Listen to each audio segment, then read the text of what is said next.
Friends, फिर एक बार दूसरा वाले रैखिक समीकरण के प्रॉब्लम के साथ हम उपस्थित हैं।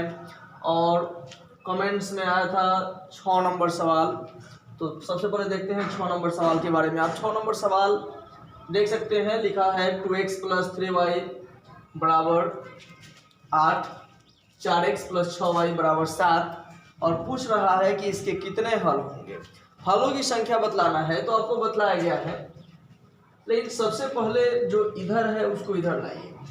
2x + 3y, इधर प्लस है तो इधर जाएगा तो माइनस, इधर क्या हो जाएगा 0 हो जाएगा। फिर उसी प्रकार इस समीकरण को भी 4x + 6y और इधर प्लस में है, इधर जाएगा तो माइनस।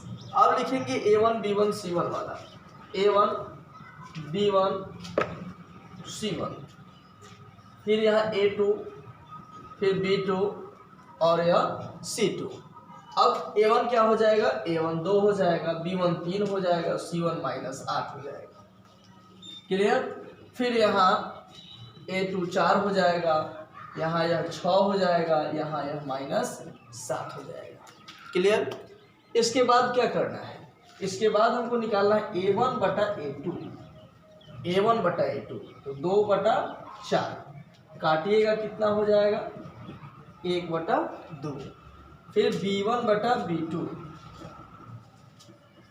काट दीजिएगा, कितना हो जाएगा 1 बटा 2। फिर इसी प्रकार हम निकालेंगे c1 बटा c2, तो c1 बटा c2 यहाँ निकाल दीजिए, c1 बटा c2 हो जाएगा -8 बटा माइनस,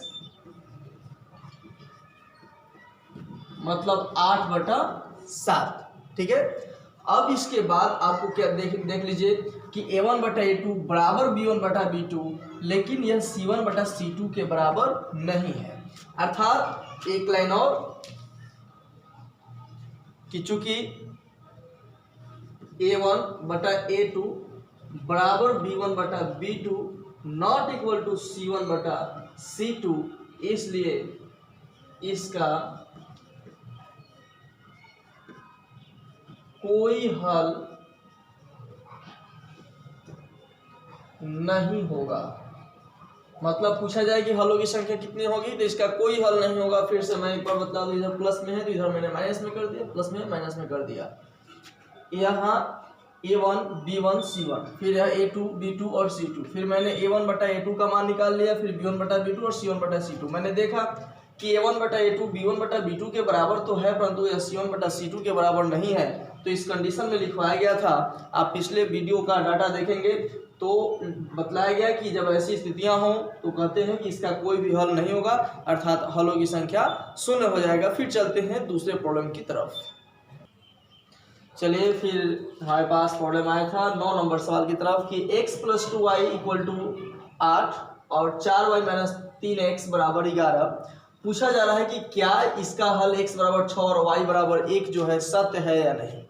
तो सत्य है या नहीं इसके बारे में जानने के लिए आप क्या कीजिएगा, दोनों समीकरण में 1 बाय 1 करके x का मान 6 बैठाइए और y का मान 1 बैठाइए। अगर यह समीकरण को सेटिस्फाइड कर रहा है, संतुष्ट कर रहा है, तो निश्चित रूप से इसका हल होगा, अन्यथा नहीं हो सकता है। तो चलिए हम समीकरण 1 की तरफ रुख करते हैं।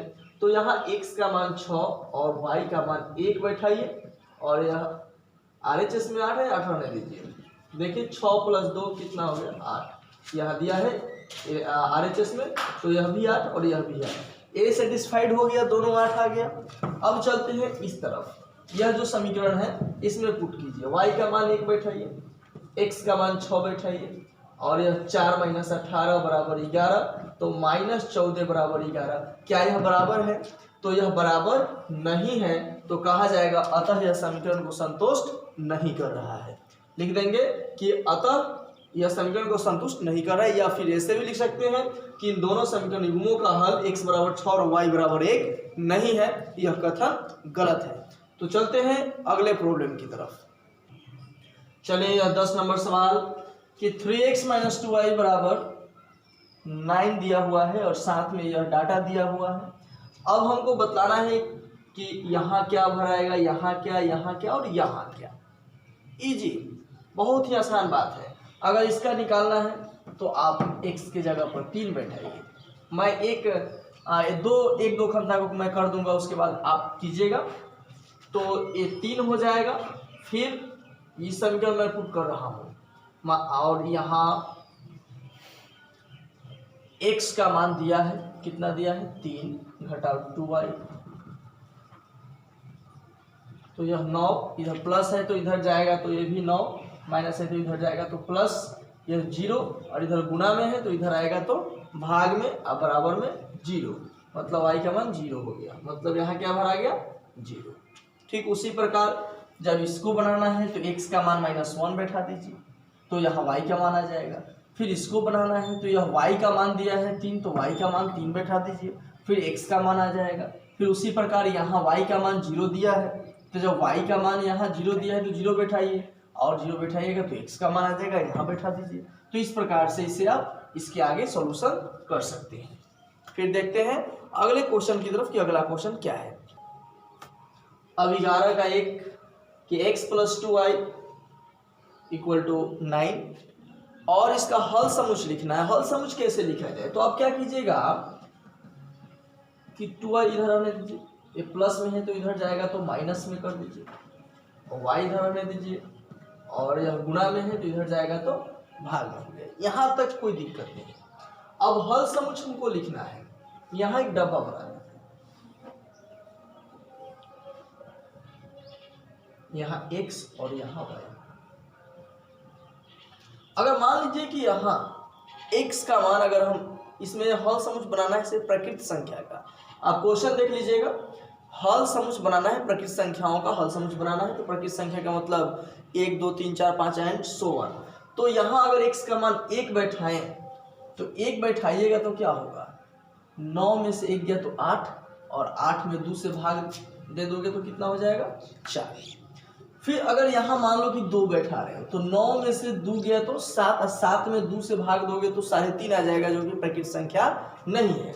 अब 2 नहीं, अब 3 बैठा कर देखो तो 9 में से फिर 3 गया तो कितना हो जाएगा 6 और 6 में 2 से भाग लग जाएगा, इसलिए x का मान 3 रखो। x का मान 3 रखने पर 9 में से 3 गया तो 6 और 6 में 2 से भाग दे दोगे तो कितना हो जाएगा 3। क्लियर।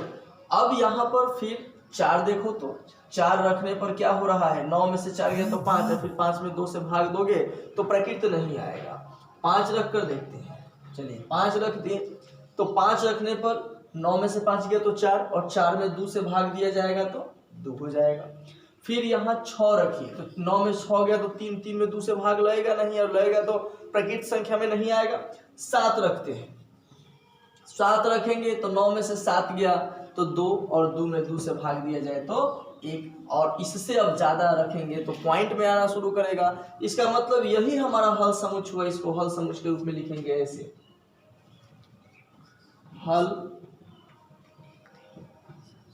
समुच्चय हो जाएगा पहले x का मान फिर y का मान, फिर x का मान y का मान, x का मान y का मान, x का मान और y का मान। यही आपका आंसर हो गया। इस प्रकार से हम 11 नंबर में जो भी क्वेश्चन इस टाइप का होगा बना सकते हैं। फिर देखते हैं अगले सवाल की। चलिए नेक्स्ट क्वेश्चन की ओर देखते हैं। और आपका क्वेश्चन है x बटा a माइनस वाई बटा b बराबर 0 और यहाँ पर ax प्लस बी वाई बराबर a square plus B square. सबसे पहले तो इसे एक ओरिजिनल फॉर्मेशन में डालते हैं, जैसे कि यह है। तो आप लघुत्तम लीजिएगा ए बी का लघुत्तम, फिर भाग दे दो, ए से कटेगा b बचेगा, b में x से गुना होगा तो bx, b से कटेगा तो a और a में y से गुना होगा तो ay बराबर में 0। ये आपका ऐसे ही रहेगा। अब यहां से एक लाइन बढ़ा दो, bx माइनस ay बराबर 0, ये इक्वेशन 1, और यहाँ ax प्लस by बराबर a square plus b square, ये समीकरण 2। अब यहाँ देखिए, यहाँ x के बगल में a और यहाँ x के बगल में b, तो यहाँ करते हैं b से गुणा और यहाँ करते हैं a से गुणा। तो अब लिखेंगे समीकरण 1 गुणे a तथा समीकरण 2 गुणे b से गुणा कीजिए। a में bx से गुणा होगा तो a bx, a में a से तो a स्क्वायर यहाँ y और यहाँ 0 में ए से, तो फिर इसको देखो बी से गुणा कीजिएगा तो A B X, B Y में बी से गुणा तो बी स्क्वायर वाई, और यह जैसे बी से गुणा कीजिएगा तो ए स्क्वायर बी, और यहाँ बी हो जाएगा कैलकुलेशन।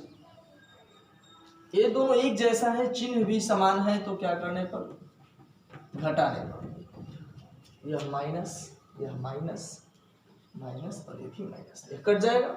y कॉमन निकालिए, y कॉमन निकालने पर क्या होगा, y कॉमन निकालने पर यहाँ हो जाएगा माइनस ए स्क्वायर और माइनस बी स्क्वायर, फिर यहाँ भी कॉमन निकल रहा है, यहाँ b कॉमन निकल रहा है तो माइनस ए स्क्वायर और माइनस बी स्क्वायर, यहाँ कटने वाला है, तो हम लोग आ गया y बराबर क्या आ गया, b आ गया, ठीक है। और y का मान जब b आ गया तो यहाँ समीकरण 1 से क्या हो जाएगा, समीकरण 1 आपका है x बटा a, और यहाँ समीकरण 1 यहाँ पे है कि bx माइनस ए वाई बराबर 0, और हम लोगों का y का मान आया b, तो यहाँ bx माइनस a और y के जगह b बराबर में 0, यहाँ हो जाएगा bx माइनस ए बी बराबर 0, तो यहाँ bx बराबर ए बी हो जाएगा, b से b कट जाएगा, x का मान a आ गया, अतः एक लाइन लिख देंगे x का मान a और y का मान b, यही आपका आंसर हो गया। तो इसे ध्यान से समझ लीजिएगा, और जैसे बतलाए गए उस प्रकार से हम और भी क्वेश्चन बना सकते हैं। तो माय डियर स्टूडेंट्स, अब आप लोगों का इंतज़ार खत्म हुआ, अब बहुत ही जल्द सभी संस्थान खुलेंगे, लेकिन लगातार YouTube पर हमारा यह वीडियो चलता रहेगा। अगर हमारा संस्थान भी खुल जाता है उसके बावजूद भी रोज़ वीडियोस अपलोड होंगे, तो आपसे यह कथन है कि आप हमारे वीडियो को ज़्यादा से ज़्यादा सब्सक्राइब कीजिए और उसे शेयर कीजिए, ताकि सभी बच्चों तक यह बात पहुंच जाए और सभी बच्चों तक वीडियोस पहुंच जाए। यदि आपको किसी भी प्रकार का प्रॉब्लम है, प्रश्नों में प्रॉब्लम है और ऐसे और भी प्रॉब्लम आपके पास हैं, तो 9709502956 पर व्हाट्सएप कीजिए और आपका प्रॉब्लम सॉल्यूशन किया जाएगा। धन्यवाद, फिर मिलेंगे अगले एपिसोड में।